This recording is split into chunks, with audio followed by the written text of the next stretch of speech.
এখন জিলহজের চাঁদ উঠলে আমাদের মাথায় আসে, আমাদের স্মৃতিতে আসে গরুর ছবি আর ছাগলের ছবি, ঠিক না ঠিক বলেন?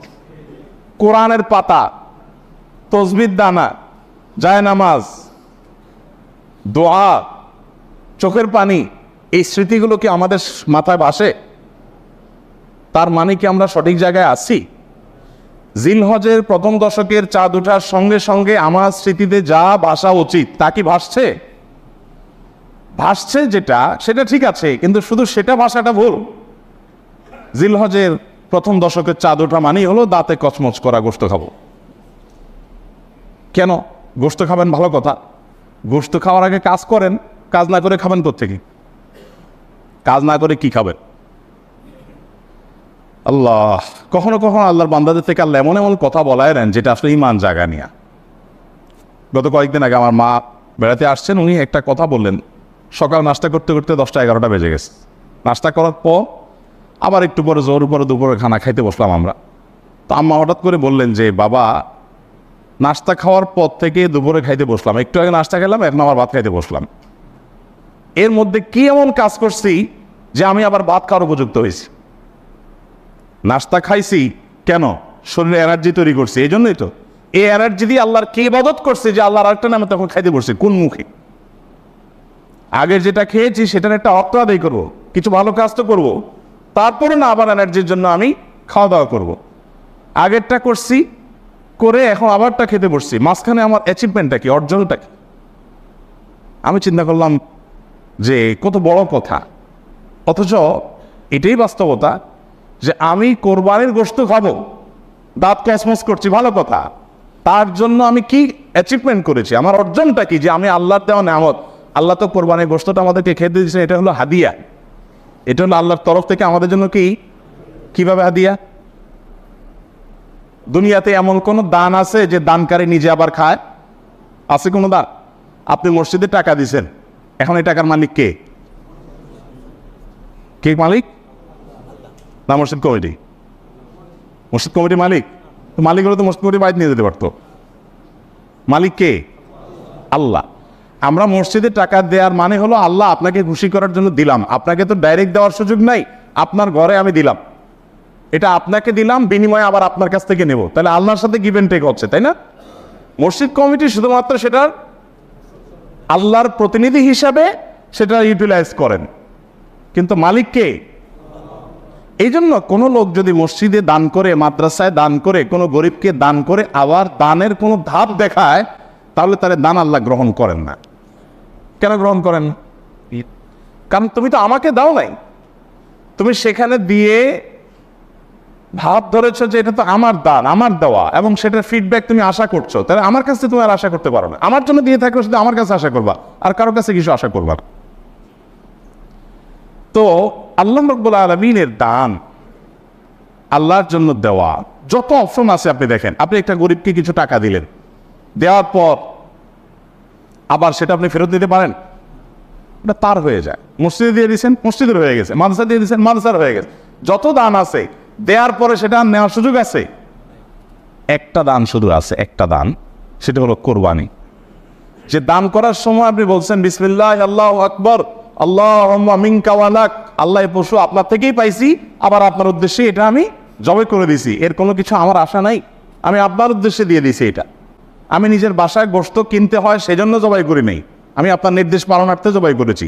তাহলে এই গোশতগুলো মূলত আমাদের কাছে আর ফিরে আসার কথা? এটা তো সব আল্লাহর পক্ষ থেকে গরিবদেরকে দান করার কথা, তাই না?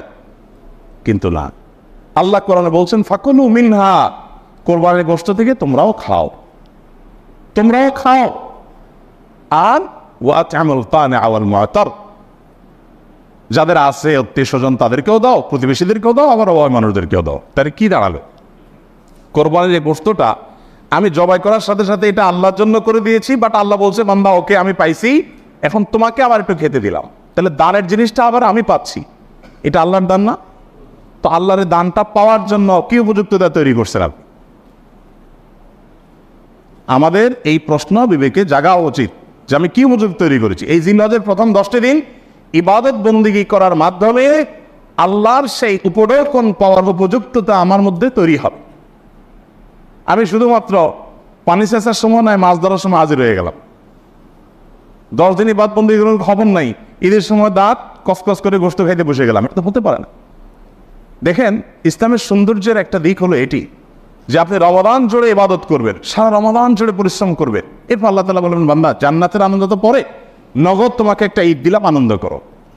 বলেন ঈদের আনন্দের যে নির্মলতা, ঈদের আনন্দের যে আপনার অনুভূতি, এই অনুভবটা অন্য কোনো আনন্দে পাওয়া যায়? পাওয়া যায়। মানুষ ঈদের বিকল্প দাঁড় করানোর জন্য বহু চেষ্টা করে, অমুক দিবস তমুক দিবস, হান তান, কিন্তু কোনোটাতেই আসলে ঈদের জায়গাটা কখনো পূরণ করা যায় না, সম্ভব। আল্লাহ তাআলা নিজে বান্দাকে অলৌকিক এক আনন্দ দেন, লৌকিক কোনো আনন্দ না। এখানে এই আনন্দটা ভেতর থেকে আসে, গরিব ধনী সবার মধ্যে আসে। তো এটা যে দিচ্ছেন আল্লাহ তাআলা, তার জন্য আগে একটা ইবাদতের মৌসুম রেখেছেন। রমাদানের 30 দিনের মৌসুম, আর এই ঈদুল আজহাতে 10 দিনের মৌসুম। এই পুরো সময় ইবাদত বন্দী করবেন, এরপর আপনি ঈদ উদযাপন করার জন্য নিজেকে উপযুক্ত হিসাবে আশা করতে পারেন। আল্লাহ আমাদেরকে তৌফিক দান করুন। নবী করিম সাল্লাল্লাহু আলাইহি সাল্লাম বলেছেন, মা মিন আইয়ামিন আল আমালুস সালিহু ফীহিন্না আহাব্বু ইলাল্লাহ মিন হাযিহিল আইয়াম। জিলহজের এই 10টা দিনের ইবাদত করলে আল্লাহ তাআলার কাছে এটা যত প্রিয় হয়, অন্য কোনো সময় ইবাদতে আল্লাহ তাআলার কাছে এত প্রিয় না। অনেক উলামা ইকরামের ব্যাখ্যা বলেছেন যে রমজানের শেষ দশক তো অনেক বেশি মর্যাদাবান, তো বলেছেন যে রমজানের শেষ দশকের রাতগুলো মর্যাদাবান, আর এ দশকের দিনগুলো বেশি মর্যাদাবান, আর অল ওভার রাত দিন দুইটারই মর্যাদা আছে এই মৌসুমের কারণে। আচ্ছা, এখন আল্লাহর কাছে এই দশকের ইবাদত অন্য দশকের বা অন্য যে কোনো সময়ের ইবাদতের চেয়ে বেশি গুরুত্বপূর্ণ। আল্লাহ বেশি খুশি হন এই সময় ইবাদত করলে বান্দা। সাহাবীরা জিজ্ঞাসা করলেন, ওয়ালাল জিহাদু ফি সাবিলিল্লাহ, হে আল্লাহর রাসূল, অন্য সময় কেউ আল্লাহর রাহে জিহাদ করলো, জিহাদ করলো মানে জীবন দান করার জন্য প্রস্তুতি নিল, সে ওইটা আল্লাহকে সমর্পণ করে দিল গোটা জীবনটাই, তার মর্যাদাও কি এই সময় ইবাদতের চাইতে বেশি না? তখন নবী সাল্লাল্লাহু আলাইহি ওয়াসাল্লাম বললেন, না, ওয়ালাল জিহাদু ফি সাবিলিল্লাহ, অন্য সময় জিহাদ করলে এই সময় ইবাদতের সমান হয় না। তবে যদি অন্য সময় কেউ জিহাদে যে তার জীবন তার সম্পদ যা নিয়ে গেছে সব বিলীন করে উৎসর্গ করে দেয় আল্লাহকে খুশি করার জন্য, তার মর্যাদা সবকিছুর ঊর্ধ্বে, সেই মুজাহিদের কথা ভিন্ন। বাকি সাধারণ জিহাদের চাইতেও এই দশকের ইবাদতের মর্যাদা আল্লাহর কাছে অনেক বেশি। ভাইরা আমার, আমি খুব আকুতি করি সব জায়গায় সব সময় যে এই দশকের ইবাদত আমরা সাবকন্টিনেন্টের মানুষ আমরা জানি না। আমাদের মানুষকে জানাতে হবে, জানাবার জন্য কিছু কাজ করতে হবে।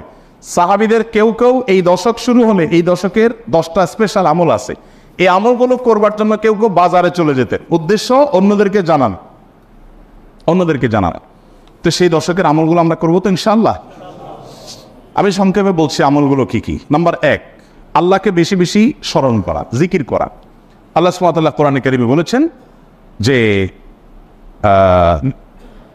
উযকুরুল্লাহ ফি আইয়ামিন মা'দুদাত, নির্দিষ্ট দিনগুলোতে তোমরা আল্লাহর জিকির করো, বেশি বেশি স্মরণ করো, আল্লাহর স্মরণটা বেশি বেশি হবে।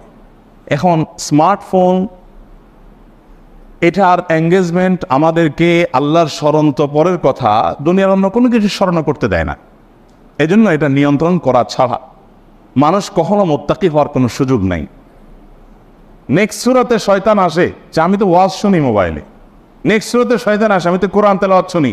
আরে ভাই, ওয়াজ শুনুন আর কোরআন তেলাওয়াত শুনুন, প্রত্যেকটা জিনিসের একটা লিমিটেশন আছে।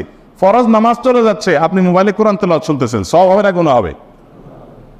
আপনি ওয়াজ শোনার নাম দিয়া আজে বাজে জিনিসও দেখছেন, চান্সে এসে যাচ্ছে চোখের সামনে, ক্লিক করে দেখে ফেলছেন, তাহলে আপনার জন্য এই মোবাইল টিপাই জায়েজ নাই, কারণ আপনি নিয়ন্ত্রণ করতে পারেন না, আপনি নিজেকে কন্ট্রোল করতে পারেন। ভাইরা আমার, এই দশকে আল্লাহর স্মরণ যেন হয়, সেজন্য অন্য সময়ের মতো বিশেষভাবে স্মার্টফোনের নিয়ন্ত্রণ খুব বেশি জরুরি, খুব বেশি জরুরি। আল্লাহ আমাদেরকে তৌফিক দান। আল্লাহর স্মরণ কিভাবে করবেন? যত প্রকার জিকির আছে সেগুলো করবেন, কোরআন তেলাওয়াত, সকাল সন্ধ্যার জিকির, উঠতে বসতে জিকির, দোয়া, সেগুলো পড়বেন বেশি বেশি, আর স্পেশালি বিশেষভাবে।